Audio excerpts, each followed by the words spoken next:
Hoje nós vamos falar a respeito do método de interpretação da Bíblia, que é popularmente conhecido como hermenêutica.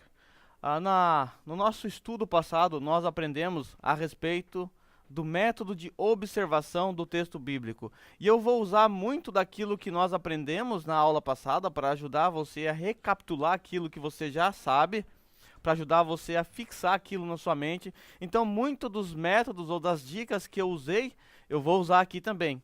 Então, eu vou interagir bastante com vocês e eu peço a compreensão de vocês e a participação de vocês nessa aula.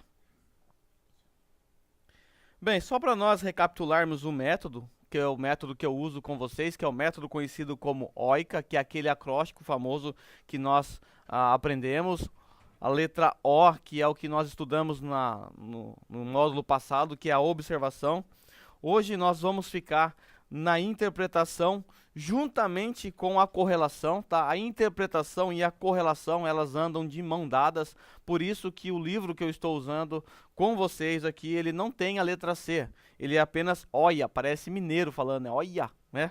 Ele não usa a letra C porque subentende-se que a correlação no método dele está ligada com a interpretação. E de fato está sim ligado com a interpretação. Então a correlação e a interpretação andam de mãos dadas. E a correlação é assim uma ferramenta indispensável para que você entenda o texto bíblico, tá? Quando nós olhamos para todo aquele livro que nós temos nas mãos, que nós chamamos de Bíblia, é importante sabermos que esse livro ele foi escrito dentro de um período de aproximadamente 1500 a 1600 anos.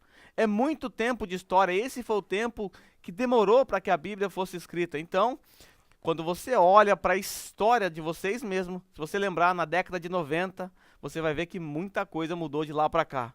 Imagine você olhar para as Sagradas Escrituras, o Novo Testamento, 2000 anos atrás, muita coisa mudou. E o Novo Testamento está intimamente ligado com o Antigo Testamento. Então, a correlação, ela nos ajuda a desvendar, a entender o texto bíblico. E por último, a aplicação, que é a cerejinha do bolo, que é aquilo que você quer comer gostoso, aquele enfeite do bolo, né?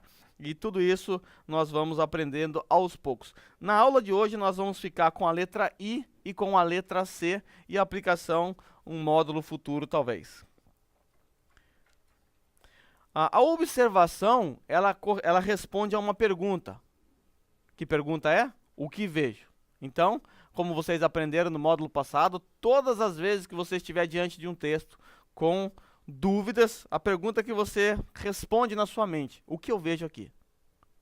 Aí você vai anotar tudo aquilo lá, todos os passos que eu dei para você no módulo passado. Depois, a interpretação, ela responde à pergunta, o que isso significa? O que isso que eu acabei de ver aqui significa? Que é o que nós vamos estudar hoje. E a correlação é, como isto se relaciona com o restante?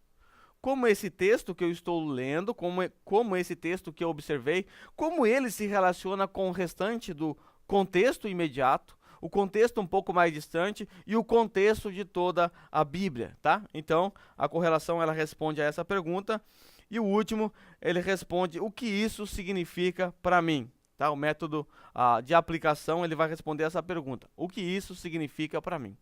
Eu sei que a maioria dos cristãos hoje, quando eles abrem a sua Bíblia, o que eles fazem?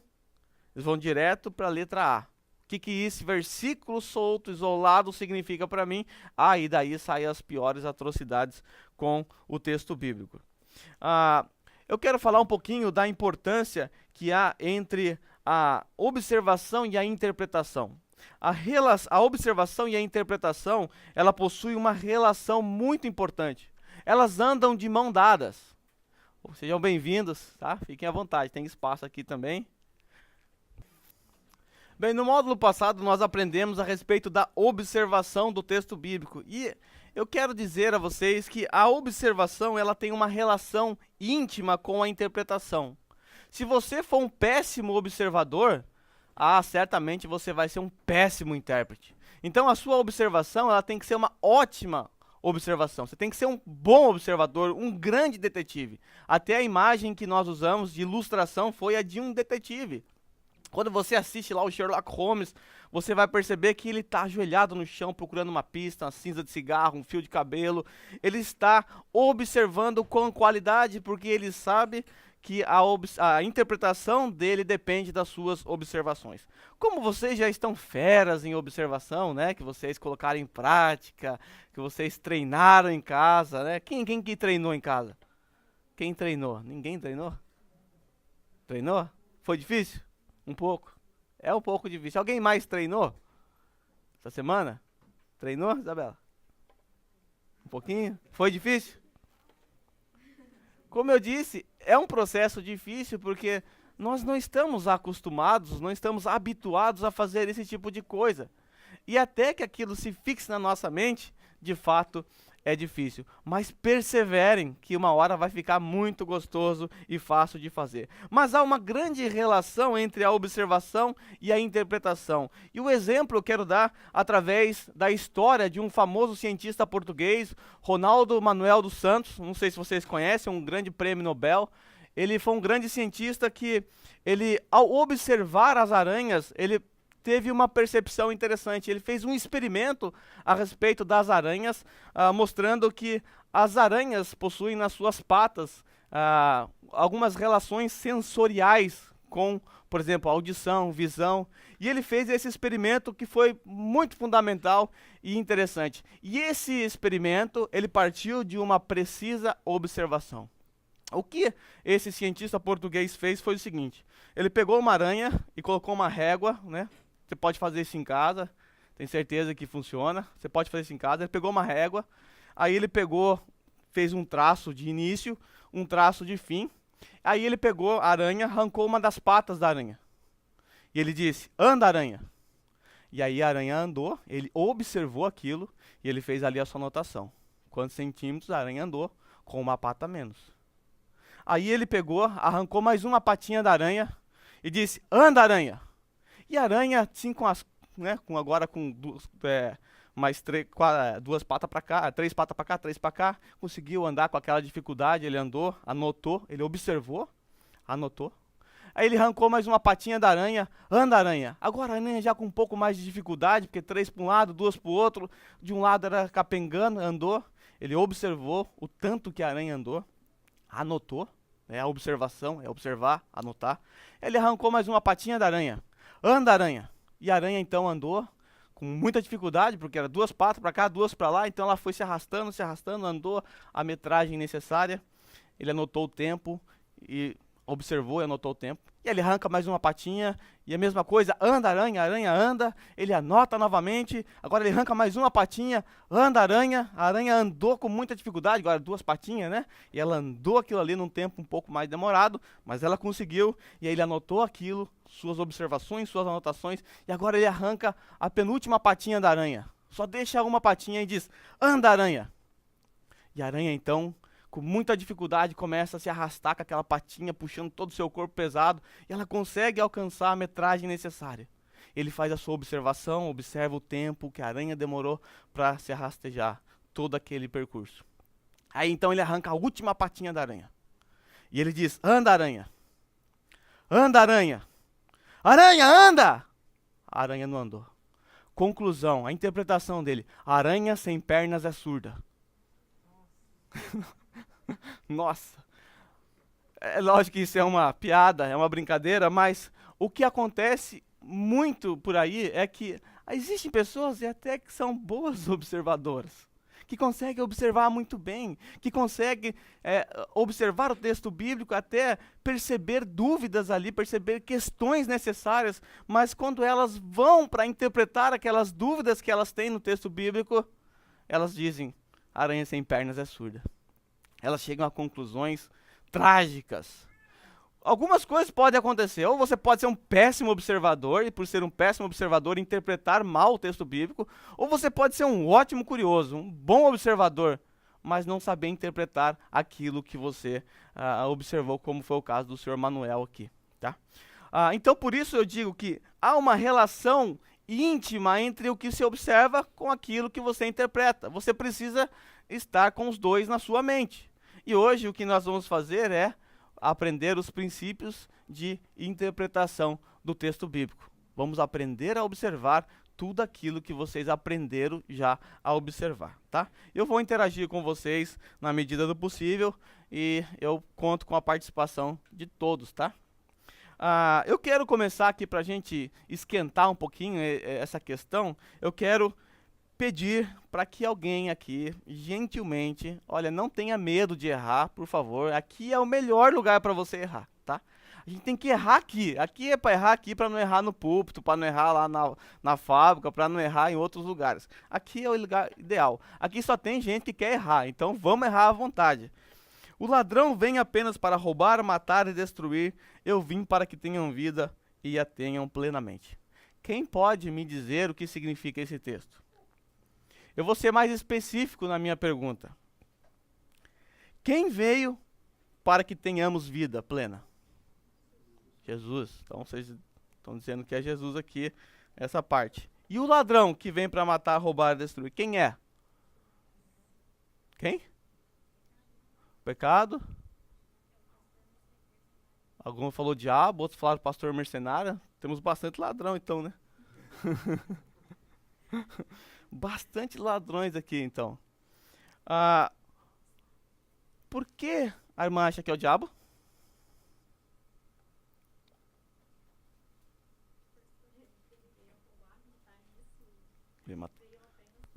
Uhum. E por que a irmã acha que é o pecado?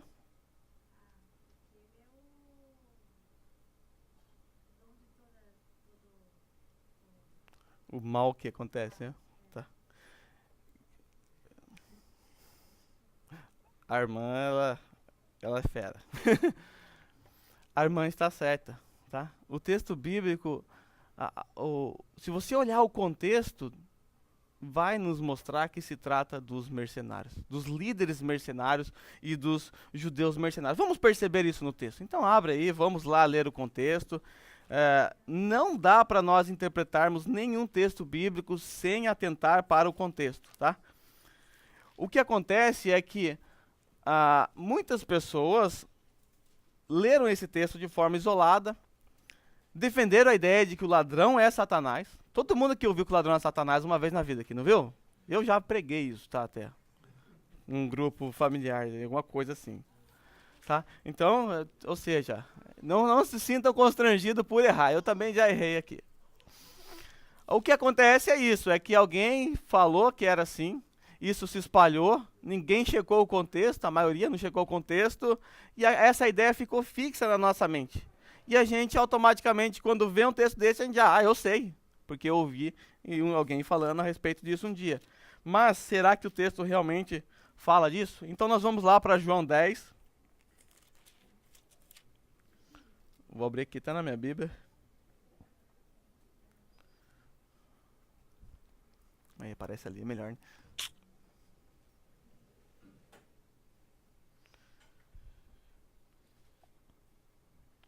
João 10, 1, até marquei algumas coisas aqui. E não tem jeito.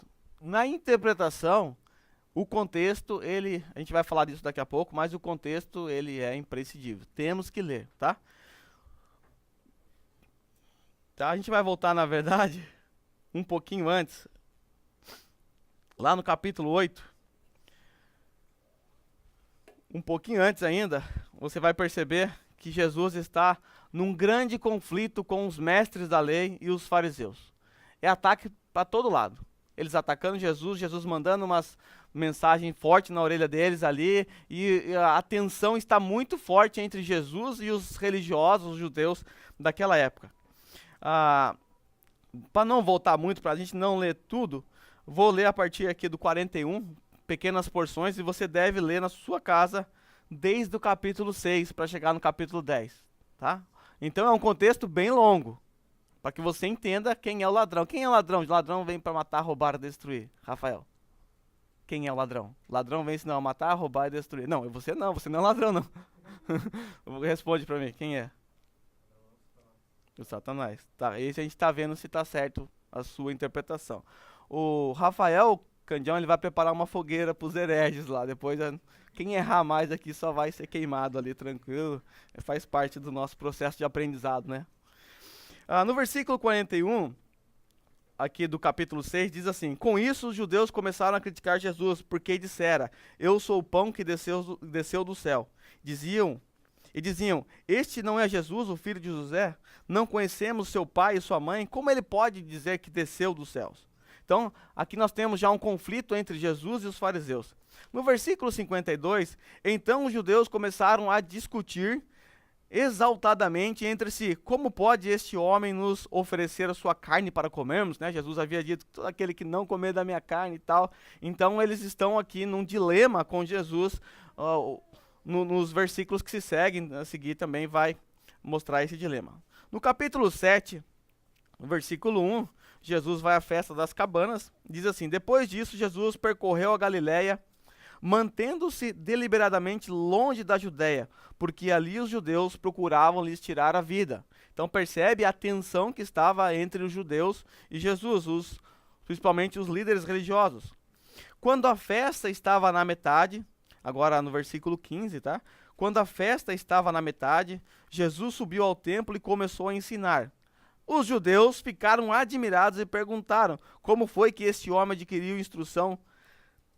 tanta instrução sem ter estudado? Aí o versículo 32 diz: os fariseus ouviram a multidão falando essas coisas a respeito dele. A multidão começou a elogiá-lo.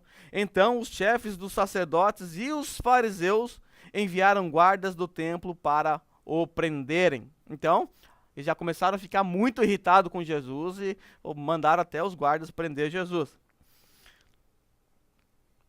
Aí, o versículo 41 diz que outros disseram que ele é o Cristo aqui, e isso trouxe mais perturbação na mente dos religiosos da época, porque a multidão estava começando a perceber que Jesus era o Cristo, e aqueles líderes religiosos não queriam isso, porque eles não reconheciam que Jesus era o Cristo. Versículo 45, finalmente os guardas do templo voltaram ao chefe dos sacerdotes e aos fariseus, os quais lhe perguntaram: por que vocês não o trouxeram? Então, queriam que prendesse Jesus de qualquer forma. Capítulo 8 agora, versículo 3. Os mestres da lei e os fariseus trouxeram-lhe uma mulher surpreendida em adultério, que é aquele texto que você conhece muito bem. Eles começaram a tentar fazer umas pegadinhas com Jesus, tentar pegar Jesus, enredá-los em suas palavras. Eles estão querendo pegar Jesus, estão com sangue nos olhos ali, querendo de qualquer forma prender Jesus. Versículo 13, os fariseus lhe disseram: você está testemunhando a respeito de si próprio, o seu testemunho não é válido. Aí Jesus apresenta 5 testemunhas aqui no texto. Versículo 22, isso levou os judeus a perguntarem: será que ele irá matar-se? Será que ele vai se matar com isso que ele está falando aqui? Então percebe que a tensão era entre os judeus e Jesus. Aí Jesus diz no versículo 24 uma expressão que deixou eles muito indignados. Jesus disse: eu lhes disse que vocês morrerão em seus pecados. Se vocês não crerem que eu sou, de fato morrerão em seus pecados. Esse eu sou era uma coisa que ofendia muito os judeus, porque é algo que somente Deus usava. Então quando Jesus usou eu sou, em outra porção das Sagradas Escrituras mostra que até os judeus pegaram em pedras para apedrejá-lo, porque na mente deles, Jesus estava blasfemando, se fazendo igual ao Pai, porque ele é, de fato, igual ao Pai. Versículo 44, Jesus dá uma mensagem de amor aos fariseus: vocês pertencem ao pai de vocês, o diabo. Aí o versículo 48, os judeus lhes responderam: não estamos certos em dizer que você é samaritano e está endemoniado?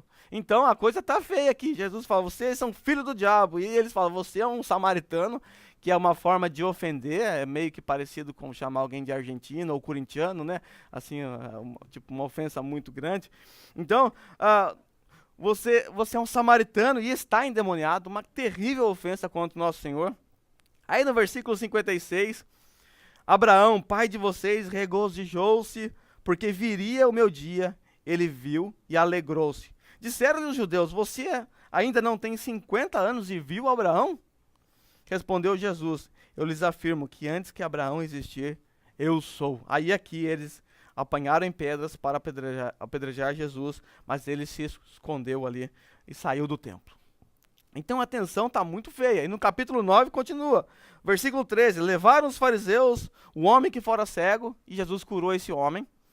E aí houve todo aquele problema lá com o cego, e os fariseus questionando, inquirindo aquele rapaz que havia sido cego. Perguntaram para os pais, falaram, não, ele já tem idade, que ele que responda por si só. E aquele cego ainda fala, vocês querem ser discípulos de Jesus? Eu já falei, eu era cego, eu enxergo, eu não sei o que aconteceu. Eu só sei que eu estou enxergando, vocês querem ser discípulos deles? Eles ficaram muito irados com ele também.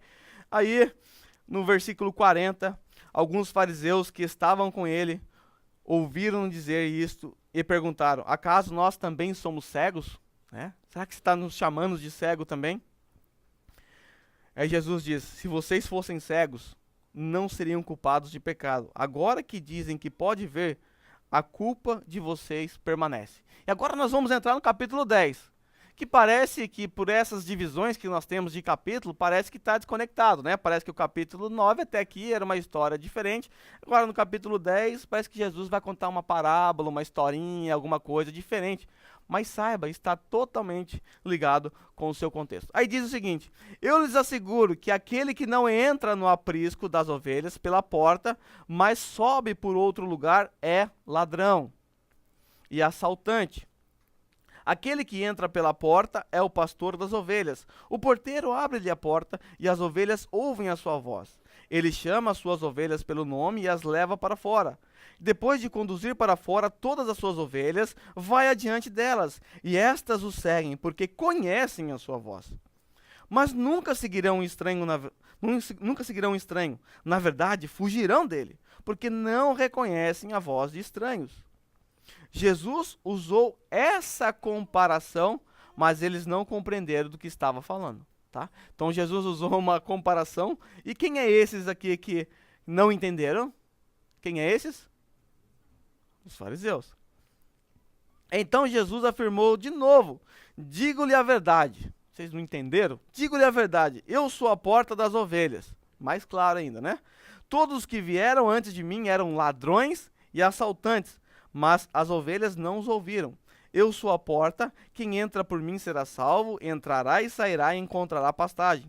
Aí o texto que você conhece. Já o ladrão vem para roubar, matar e destruir, eu vim para que tenham vida e tenham plenamente. Eu sou o bom pastor dá vida pelas ovelhas. O assalariado não é o pastor a quem as ovelhas pertencem. Assim, quando um lobo vem, abandona as ovelhas e foge. Então o lobo ataca o rebanho e os dispersa. Ele foge porque é assalariado e não se importa com as ovelhas. Deixa eu só abrir um parênteses aqui. Quando Jesus usa essas figuras, essas ilustrações, ou até mesmo parábolas, um erro muito comum das pessoas é tentar atribuir significado a todas as partes das parábolas. Então isso aqui tem que significar alguma coisa. Se ladrão ali significa Satanás, o lobo é quem? Quem é o lobo aqui? Que vem também para matar as ovelhas. O primo do Satanás. Então, essas linguagens de figura que Jesus usa sempre é para ilustrar uma verdade. E a gente vai aprender isso com mais precisão quando nós entrarmos em parábolas. Fecha parente aqui. Jesus fala, eu sou o bom pastor e conheço as minhas ovelhas. Elas me conhecem. Assim como o Pai me conhece, eu conheço o Pai e dou a minha vida pelas ovelhas. Tenho outras ovelhas que não são desse aprisco. É necessário que eu as conduza também, elas ouvirão a minha voz, e haverá um só rebanho e um só pastor. Por isso é que meu Pai me ama, porque eu dou a minha vida para retomá-la. Ninguém tira de mim, mas eu a dou por minha espontânea vontade. Eu tenho autoridade para dar-lhe e para retomá-la. Esta ordem recebi de meu Pai. Diante dessas palavras, olha aí, os judeus ficaram outra vez divididos. Né? Muitos deles diziam, ele está endemoniado e enlouqueceu. Por que nós devemos ouvi-lo? Né? Esse foi o questionamento. Mas outros diziam, essas palavras são de um endemoniado. Pode um demônio abrir os olhos de cego? Essas palavras não são de um endemoniado. Será que as palavras de um endemoniado poderiam abrir os olhos de um cego, que foi o cego que ele havia curado? Aí, aqui um pouquinho mais para baixo, celebrava-se a festa da dedicação em Jerusalém. Era inverno e Jesus estava no templo caminhando pelo pórtico de Salomão. os judeus reuniram-se ao redor dele e perguntaram: até quando nos deixará em suspense? Se você é o Cristo, diga-nos abertamente. Jesus respondeu: já disse, mas vocês não creem. As obras que eu realizo em nome do meu Pai falam por mim, mas vocês não creem porque não são as minhas ovelhas. Então quem que não eram as ovelhas de Jesus naquela historinha que ele acabou de contar? Esses falsos religiosos. As minhas ovelhas ouvem a minha voz, e eu as conheço, e elas me seguem. Lhes dou a vida eterna, e elas jamais perecerão. Ninguém as poderá arrebatar, arrancar das minhas mãos. Meu Pai que as deu a mim é maior do que todos. Ninguém pode arrancar da mão de meu Pai. Eu e o Pai somos um. Aí, nós então, lendo todo esse contexto, é lógico que eu fui pulando, né, senão a gente não sai daqui hoje, porque são 3 capítulos. Todo o capítulo, desde o capítulo 7, todo o texto, desde o capítulo 7 até o final do capítulo 10, até mesmo depois da história do ladrão vem, senão matar, roubar e destruir, é de fato Jesus lutando contra os falsos mestres daquele dia, os fariseus e os mestres da lei. Tá? Então, quando Jesus usa essa expressão que o ladrão vem senão para matar e roubar e destruir, a irmã sabiamente ali acertou, porque o ladrão se refere aos falsos religiosos daquele tempo. Não tem nada a ver com Satanás. Há uma correlação em um outro texto de Ezequiel 34, nós não vamos ler, mas depois você pode ler na sua casa, em que as mesmas palavras são usadas ali, quando o profeta ele se levanta contra os falsos líderes daquela época, falando: vocês não apacentam as minhas ovelhas. E as mesmas palavras até aparecem nos que Jesus se utilizou daquele mesmo texto que os falsos mestres da época conheciam muito bem para falar com aqueles judeus. Bem, depois leia com calma, tá? Eu li bem corrido aqui, depois você leia com calma e tente anotar. Aquelas foram as minhas marcações que eu achei interessante. Você vai achar outras com certeza que vai dar luz a esse texto. Vamos praticar um pouquinho. É um texto que eu gosto muito de usar. Eu vou contar uma história para vocês e depois vocês vão ver se eu estou certo, se eu estou errado. Essa é uma história que aconteceu comigo há muito tempo. Quando eu tinha lá pelos 15 anos, eu fiquei enfermo. Eu tinha uma enfermidade muito terrível, era reumatismo no sangue. Para uma adolescente era uma coisa terrível, né? Judiava demais de mim. E aí alguém da igreja, eu tomava medicamento, eu tomava Benzetacil de 20 em 20 dias. Quem tomou Benzetacil sabe que é gostoso. É muito legal tomar Benzetacil. Né? Uma vez na vida já dói muito, mas de 20 em 20 dias a gente até se acostuma. Eu já nem sentia mais. E eu tomava aquele medicamento assim, e na época eu não era um cristão, eu era do pagode, então era muito pagodeiro e tal. Eu tinha uma banda de pagode e a gente gostava de beber um pouquinho. Então quando chegava assim bem perto do Natal, essas épocas comemorativas, eu ficava uns 3 meses sem tomar uma Benzetacil, que era para poder, né, beber um pouquinho. E sempre ficava muito mal depois, porque o reumatismo piorava, né? Ficava muito mal, eu me arrependia muito, mas no outro ano eu bebia de novo. Então, era assim. Aí quando eu comecei a ir para a igreja, depois que Cristo me alcançou, aí eu ainda tinha esses problemas, né? Não de bebedeira, tá? de reumatismo. E abandonei o pagode. Aí, um dia, alguma irmã disse o seguinte: sabe por que você ainda tem dores? Ela disse: é porque você não tem fé que Jesus levou na cruz a sua enfermidade. Aí eu falei: não sabia nada, não sabia muita coisa. Falei: mas como é que funciona isso? Falei assim: olha, a Bíblia diz, lá em Isaías 53, versículo 4, certamente ele tomou sobre si as nossas enfermidades e sobre si levou as nossas doenças. Então, Jesus na cruz, ele levou toda a sua doença. Sabe esse reumatismo que você está sentindo, essa dor, esse reumatismo que está em você? Ele não te pertence. Ele já foi levado lá na cruz. Então você tem que determinar a sua cura, repreender a doença e você vai ser curado. Mas se você não for curado, é falta de fé. Ixi, aí jogou um peso sobre minhas costas e tal. E eu fiz ali a minha oração de repreensão, essas coisas e tudo e tal. O uso que foi feito desse texto está correto? Está certo esse texto aqui? Que perguntas nós faríamos aqui nesse texto daquelas 6 iscas que eu dei para vocês? Que pergunta? Vamos jogando iscas aí. Vocês têm 6 iscas que vocês aprenderam. Quem? Quem falou quem? Quem levou sobre si, né?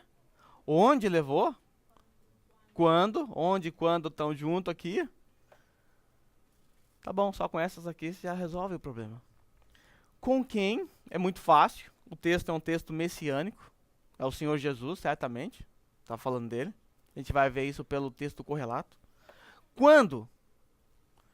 Essa irmã me disse que Jesus havia levado na cruz as minhas enfermidades. Será de fato que Jesus havia levado na cruz as minhas enfermidades? Como eu faço para interpretar uma profecia? Eu vou buscar o cumprimento dessa profecia. Se é uma profecia cumprida, então eu matei a charada. E quando nós olhamos lá para Mateus, capítulo 8, versículo 17, Mateus, que está escrevendo para os judeus, para provar que Jesus é o Messias, o que Mateus faz aqui? Mateus olha para a profecia de Isaías 53, ele vai falar assim: hoje se cumpriu o que foi dito pelo profeta Isaías. Então, nós temos essa profecia aqui, no Novo Testamento, o seu cumprimento. Hoje se cumpriu o que foi dito pelo profeta Isaías. Aí Mateus diz o seguinte: e assim se cumpriu o que fora dito pelo profeta Isaías. Ele tomou sobre si as nossas enfermidades e sobre si levou as nossas doenças. Só que nós estamos no capítulo 8 de Mateus.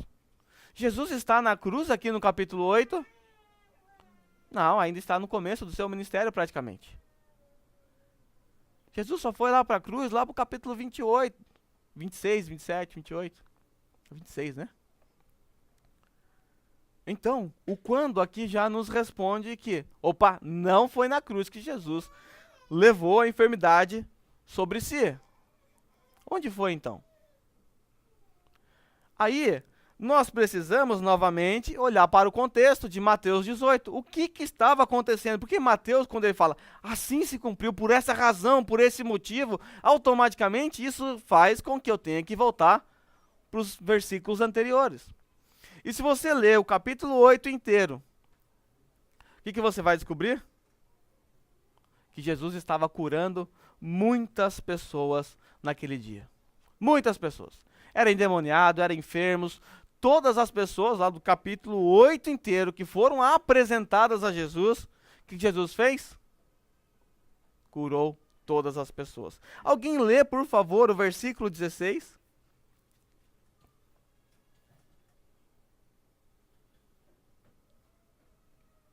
Pode ler no microfone, Rafael.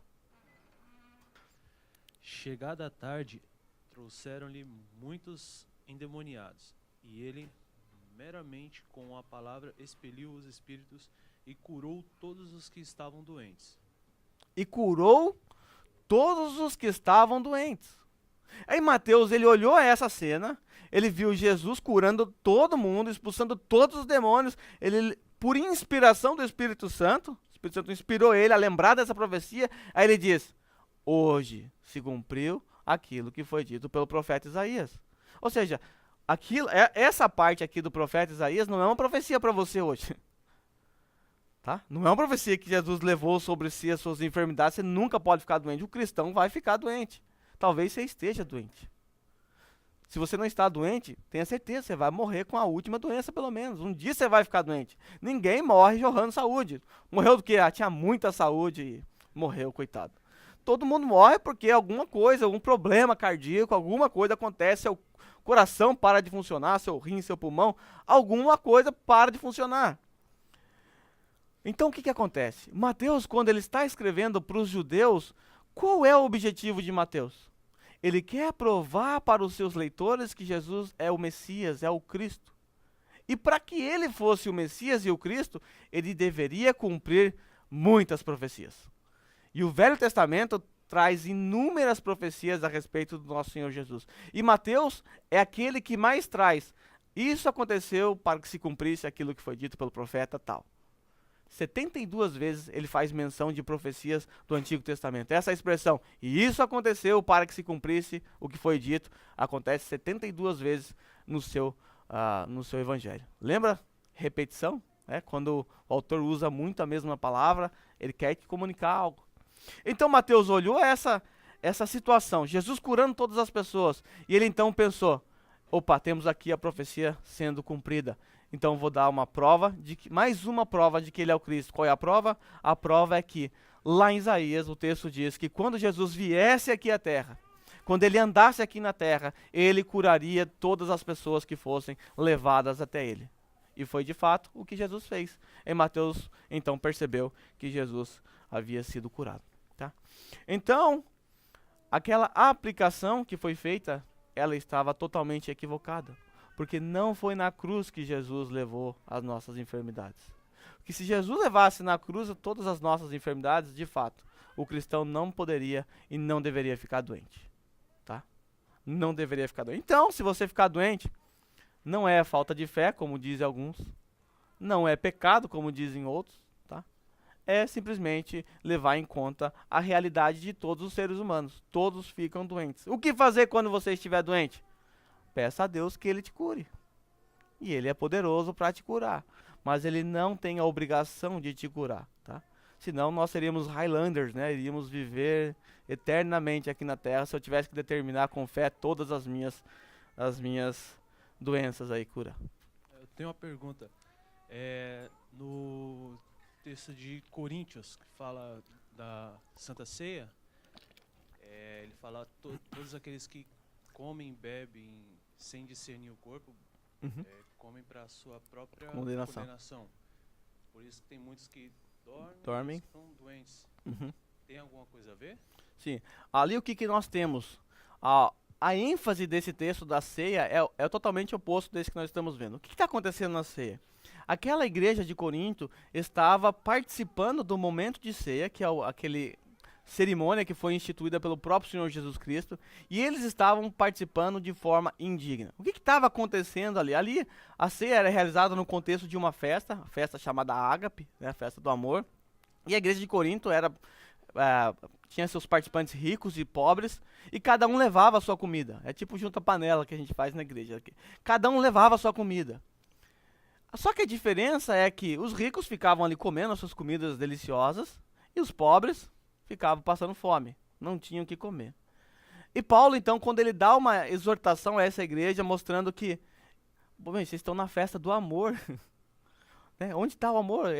Aí Paulo dá essa questão, essa dura, mostrando que eles estão menosprezando o corpo de Cristo. Tanto essa expressão, alguns estudiosos acreditam, quando ele fala, vocês não estão discernindo o corpo, tem duas ramificações. Tanto o corpo de Cristo, que está sendo representado naquele momento de ceia, tanto como o corpo de Cristo, as pessoas que estão ali, que não estão sendo consideradas. Tá? E as duas coisas acabam funcionando da mesma forma, porque se ele é o corpo de Cristo, eu também sou, Cristo é o cabeça. Então, se eu menosprezo esse, é lógico que eu não estou considerando Cristo que é o cabeça. Então, isso dá na mesma. Então, havia uma negligência terrível na festa em que eles deveriam celebrar a ceia, aí Paulo dá essa sentença a eles. E Paulo fala, por causa disso, o juízo de Deus está vindo sobre vocês. Alguns estão doentes. A mão de Deus está pesando sobre vocês porque vocês não estão considerando o corpo de Cristo. A mão de Deus está pesando sobre vocês. E por causa disso, alguns morrem e outros ficam doentes. Tá? Então, o fato de Deus pesar as mãos sobre alguém com enfermidade, isso não é novidade. Na Bíblia nós temos isso acontecendo aos montes, tá? Com morte até mesmo, né? Ananias, Safira, então a gente já conhece algumas histórias assim. Por não considerar a santidade de Deus. A ceia é um momento em que o corpo de Cristo se reúne para lembrar da morte expiatória do nosso Senhor Jesus Cristo. E não levar a sério esse momento, Paulo fala, por causa disso, há esses problemas que podem acontecer no meio de vocês. Deus tem a sua maneira de pesar as suas mãos sobre cada um. E a gente não sabe como. Mas o fato é que Deus corrige aqueles que Ele ama. Tá? Então, se você é um filho de Deus, certamente você vai ser, de vez em quando, punido com a vara severa de Deus, porque você está no caminho errado. E Deus ele faz isso exatamente porque Ele te ama.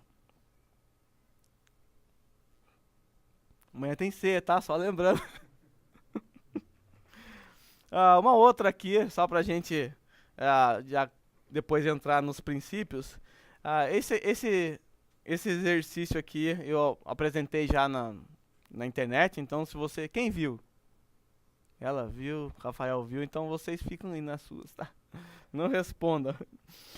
Eu vou ler esse texto com vocês, tá? Tá aqui, não precisa abrir o texto bíblico, e eu quero que vocês me deem a opção correta, tá? Sem medo de errar. 99% das pessoas já erraram. Se você entrar no meu canal no YouTube e ver esse vídeo aqui, todo mundo, errei. Teve gente que falou, e eu fiz 2 vezes, errei 2 vezes. Mas não tem problema.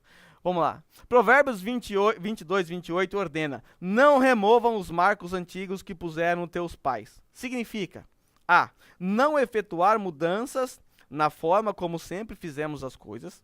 B. Não furtar. Letra C. Não remover os marcos que orientam os viajantes de cidade para cidade, ou nenhuma das opções acima. Quem aqui acha que é a letra A?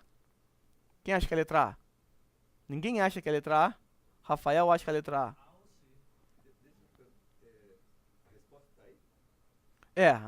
Uma delas, né? Se não tiver, é o D. Se não tiver, é o D. Quem acha que é o A? Rafael? Só Rafael? Quem acha que é o C? Quem acha que é o C, pode levantar a mão. Eu não mordo não, fica com medo não. Sou feio, mas eu sou bonzinho. Quem acha que é a letra C? Quem acha que é a letra D, então? Quem acha que é o B? A irmã acha que é o B. A maioria não respondeu, né? Acho que é C também? Olha, a maioria das pessoas, quando responde esse questionamento, vão todo mundo para a letra C. A maioria. Um ou outro ali vai para a letra A, mas alguns aqui vão para a letra B. E até dá para fazer um sermão bonito, né? Olha, meus irmãos, não remova os marcos antigos que puseram teus pais, ou seja, não mude as tradições que os pais da igreja trouxeram. Você pode inventar com um monte de coisa aqui, mas a resposta correta é exatamente a letra B.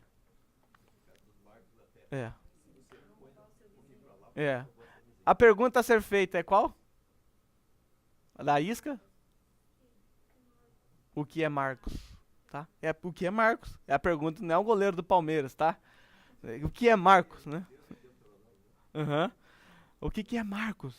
O que é isso? Marcos aqui no Japão tem também, né? Se você ver nas casas, tem aquelas estacas para delinear o seu território. E o que acontecia? Os filhos estavam lá pegando a estaca e jogando pro território alheio. Isso é roubar, é furtar, tá? Alguém tem NVI? Pode ler na NVI que tá mais claro isso daí. Ou outra versão NVT. Pode ler que vai ficar mais fácil. Por isso eu indico que vocês usem outras versões também. Hoje eu uso campeão.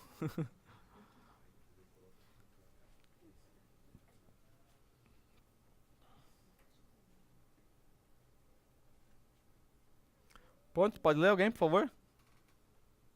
O Vitor lá no microfone, então.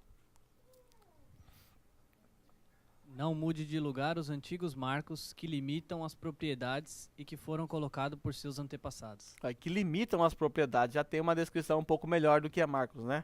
Servia para limitar as propriedades dos pais. Tá ok? Então tá. Já tá bom? Vou fazer mais um pouquinho aqui.